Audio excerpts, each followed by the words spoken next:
प्रेम कहाँ। तुम बुलंदी के साथ आगे बढ़ो और उन हजार नहीं, लाखों नहीं, करोड़ों उन बच्चों का आसरा बनो जो तुम्हारी पनाह चाहती हैं। बॉडी दूसरों की मदद करती है, ये बहुत अच्छी बात है, मगर उन सब में वो सब कुछ भूल जाती है। उसे ये भी ख्याल नहीं रहता कि वो अपनी जान खतरे में डाल लेती है। कि उन लोगों ने सुनहरे पर नहीं बल्कि विक्टोरिया जी को निशाना लगाया था, क्योंकि उन लोगों का टारगेट विक्टोरिया जी ही रही होंगी। आखिर उनको खतरा तो विक्टोरिया जी से ही था। दुनिया में कितने अलबेले रंग हैं, कितने प्रकार की खुशबू है, कितना रस है, सब कुछ कितना सरल है। सरल में मजा नहीं है, मुझे तो गुत्थियां सुलझाने का और चीजों पर से पर्दा हटाने का शौक है।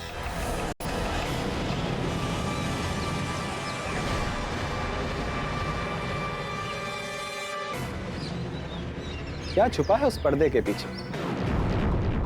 एक कलाकृति है। आपकी सारी कलाकृति तो सबको देखने के लिए, सबके लिए, फिर इस पर पर्दा क्यों? प्रकृति ने कुछ चीजें पर्दे में उतारी, उस अंदर की खूबसूरती देखने के लिए आपको उस पर्दे को उठाना होता है, क्योंकि कुछ चीजें बड़ी नाजुक और पवित्र होती हैं। बावजूद उसके वो उस हर शख्स के लिए होती हैं जिसमें पर्दा उठाने की उत्सुकता होती है। उत्सुकता तो मेरी छाया है।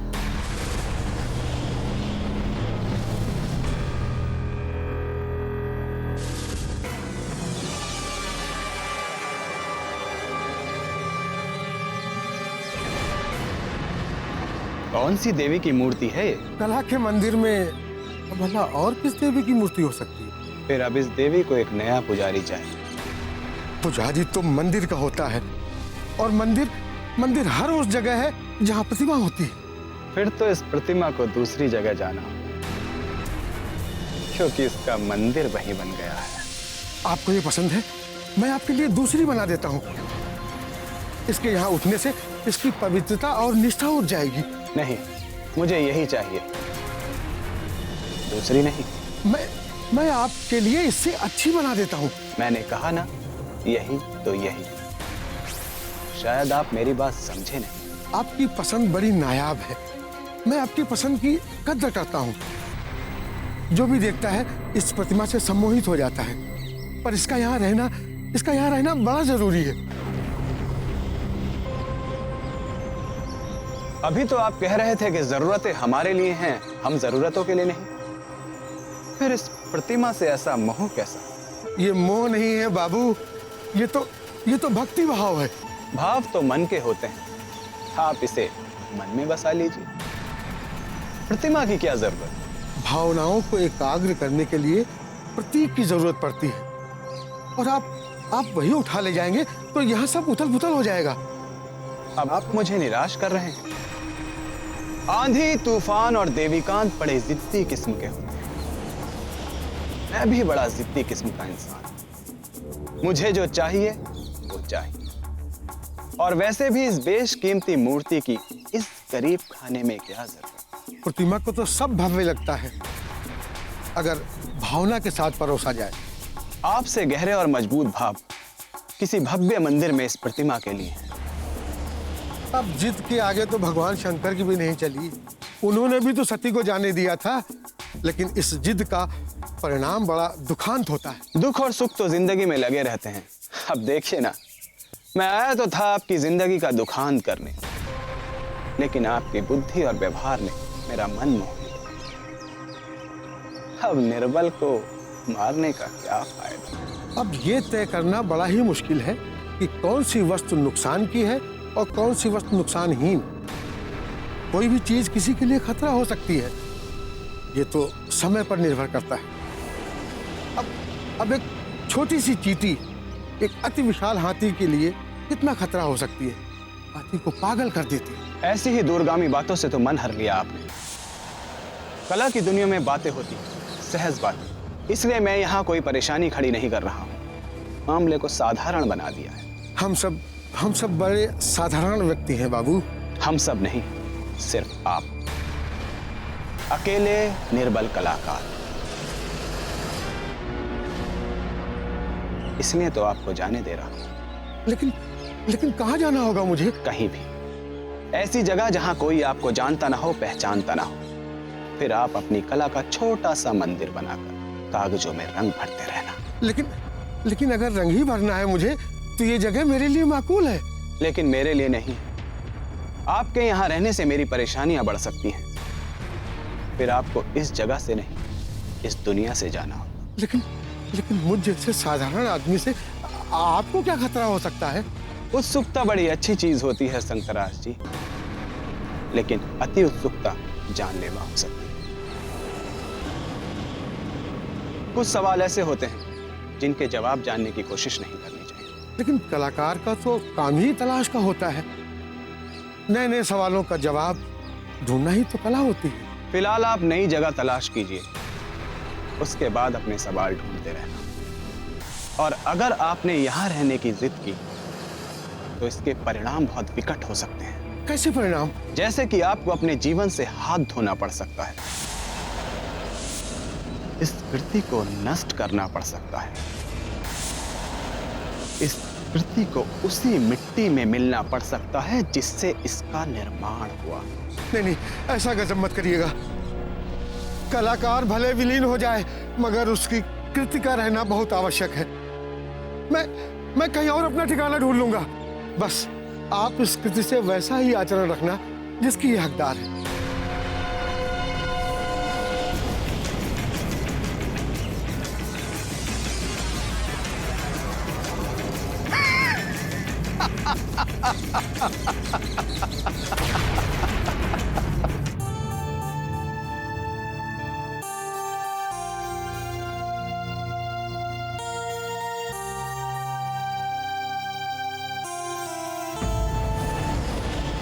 हेम जी, आप यहाँ अचानक इस वक्त?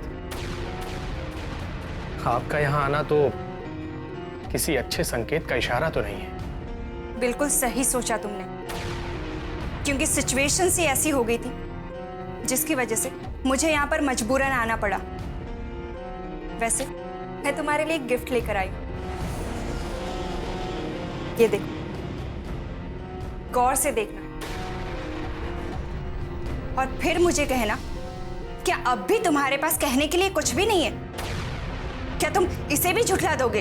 हेम जी, प्लीज प्लीज बैठिए, प्लीज प्लीज बैठिए।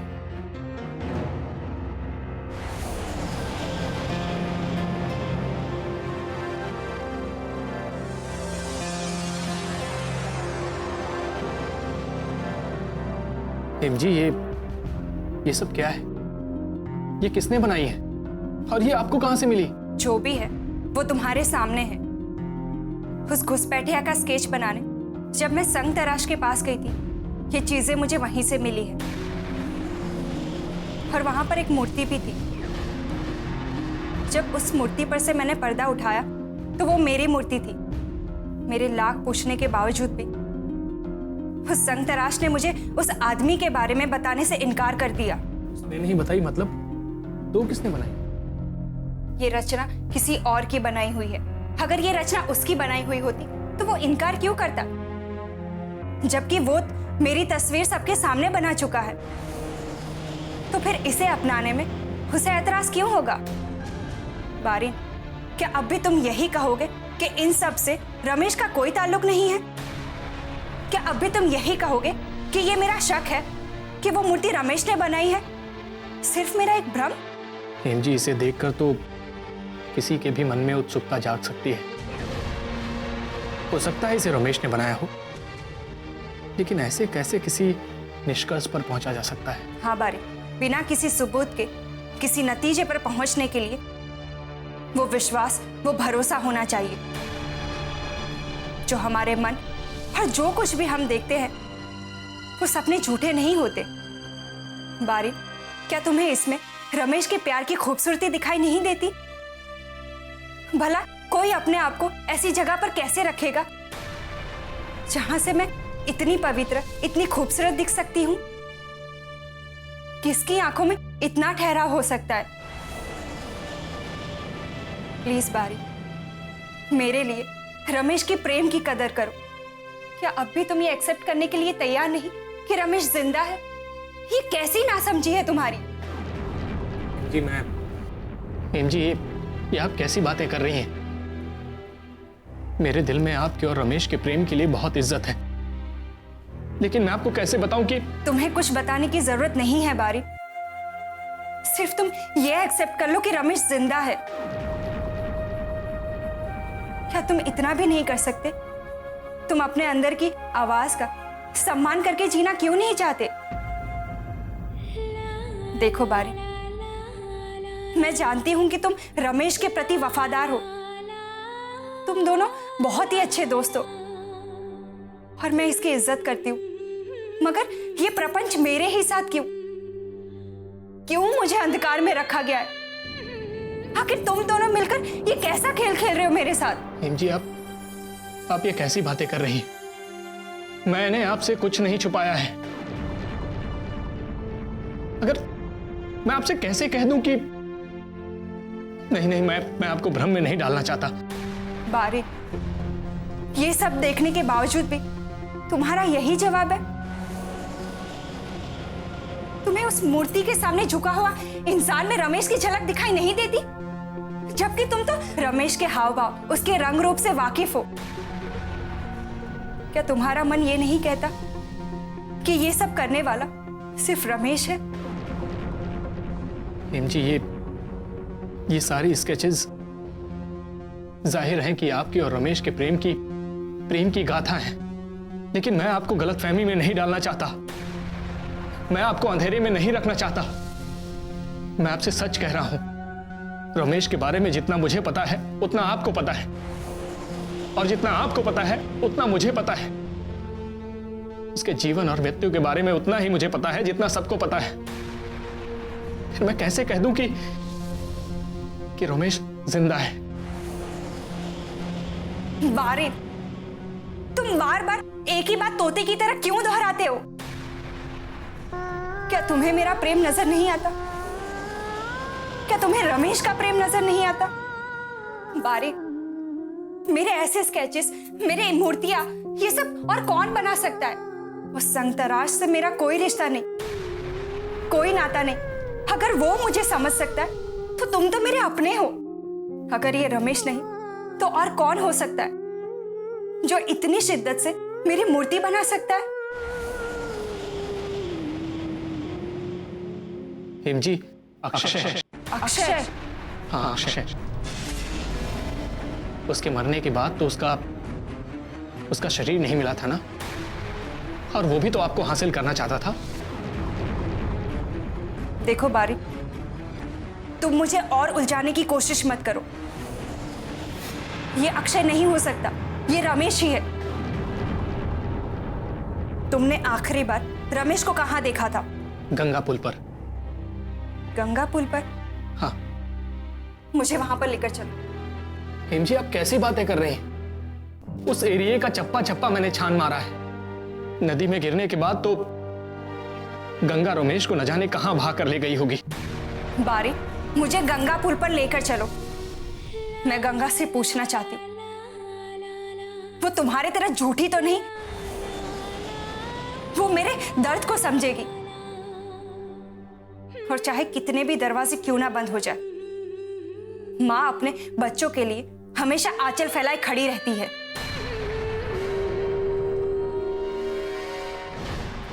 तुम्हारा तोहफा हमें काफी पसंद आया है देविका।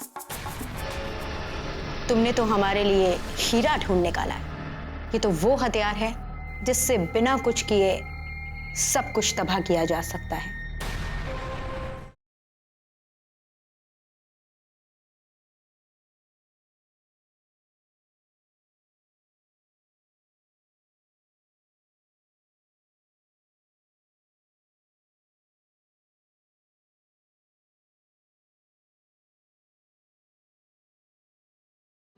ऐसा प्रेम कहाँ?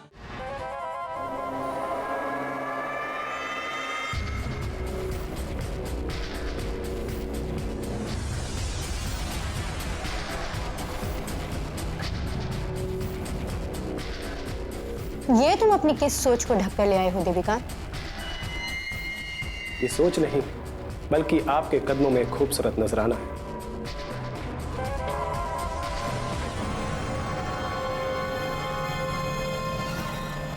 अच्छा, तो अब तुम हमें नजराना भी पेश करने लगे? आखिर ऐसी क्या गलती हो गई है तुमसे जिसे छुपाने के लिए तुम ये नजराना लेकर आए? या फिर तुम्हें किसी चीज की जरूरत है जिसके लिए ये देकर तुम हमारा दिल जीतना चाहते हो? ये बड़ा खास नजराना है ज्वाला जी।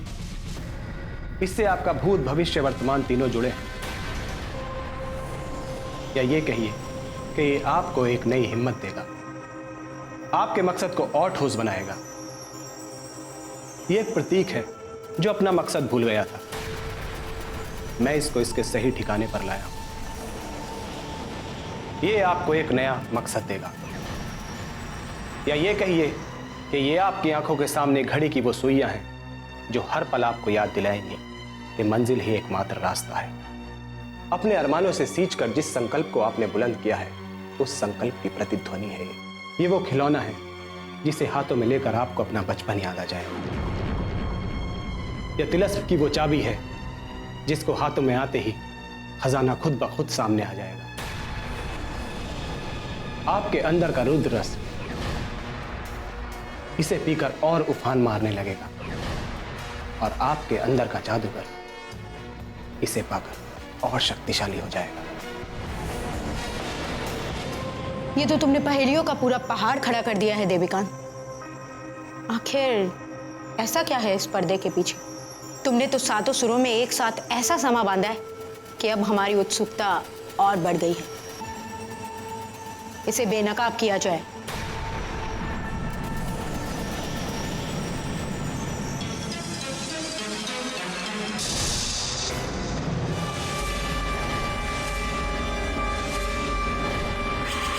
यह है वो मनोरंजक चीज जिससे खेल का मजा और बढ़ जाएगा।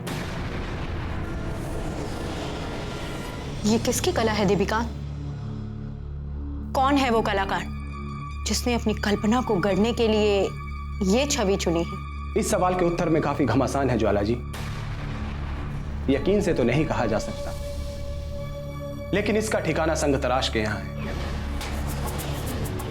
इसकी पूजा अर्चना वहीं की जाती थी। तो तुमने उस मंदिर का ध्वंस तो कर दिया ना? और संगतराश को उसके किए की सजा दी गई या नहीं? ठीक वैसा ही हुआ है ना जैसा हमने कहा था। उसके साथ न्याय किया गया है। उसे सही सलूक के साथ कला के रास्ते पर भेज दिया गया है। इस प्रतिमा की रचना उसी ने की है, यह कह पाना मुश्किल है। इस शहर में उसका काम पूरा हो गया था। इस शहर को उसकी जरूरत नहीं थी और हमारी भी जरूरत खत्म हो चुकी थी। तुम्हारा तोहफा हमें काफी पसंद आया है देविका। तुमने तो हमारे लिए हीरा ढूंढ निकाला है। ये तो वो हथियार है जिससे बिना कुछ किए सब कुछ तबाह किया जा सकता है। ये आपके सिवा वाला कौन समझ सकता है, इसलिए तो इसे इसके सही हकदार के पास लाया हूं। पर एक बात है, इसकी बनावट में मोहब्बत की झलक दिखती है। लगता है किसी ने बड़ी तड़प के साथ इससे अपना दिल लगाया है ज्वाला जी। अब ये कह पाना तो मुश्किल है देविका कि ये मोहब्बत का प्रतीक है या फिर तड़प का।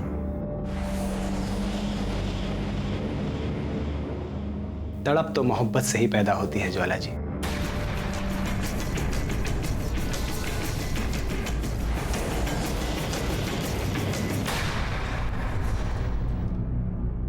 क्या हालत बना रखी है इन्होंने।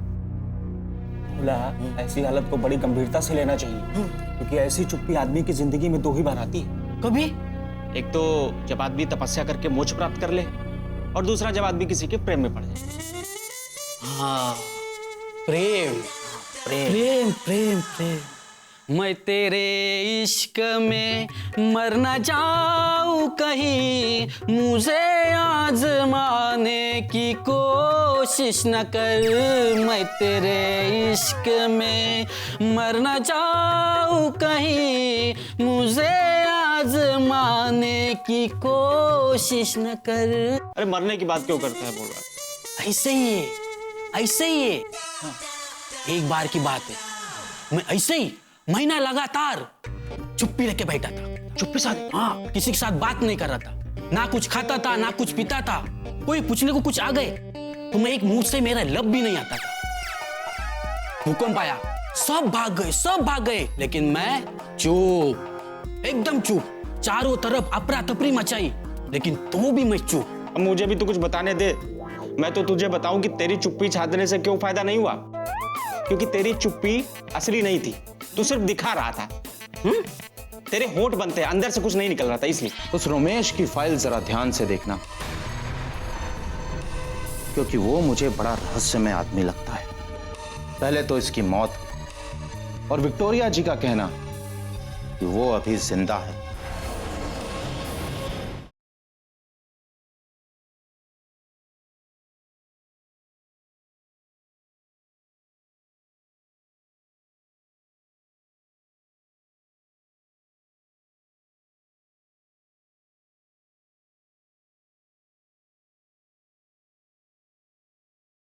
ऐसा प्रेम कहाँ। आहा, मेरे से होड़ बनते, हाँ अंदर से नहीं था। हाँ, तू अभी एक काम कर, तू नकल किए बिना चुप रह के दिखा। चल अच्छा देख। ओ हसीना जुल्फों वाली जाने जहां, ढूंढती हैं काफिर आंखें किसका निशान। महफिल महफिल ऐ शमा, फिरती हो कहाँ, महफिल कहाँ, फिरती हो कहाँ। ला ला ला ला ला ला ला। चुप! क्या मछली बाजार बना के रखा है? काम की कोई बात ध्यान में नहीं रहती है और फालतू की बात पूरे दिन चलती रहेगी। अपने ड्यूटी से लगाव नहीं बचा है क्या तुम दोनों का? कोई काम सही से नहीं करते हो। यहां इतने सारे केस पड़े हुए हैं, एक का भी सुराग नहीं मिला अभी तक। तुम दोनों कर क्या रहे हो? साहब माफ कीजिए। सॉरी साहब। और ये बैठे क्यों? साहब खड़े हैं, बैठे हैं दोनों। सॉरी साहब।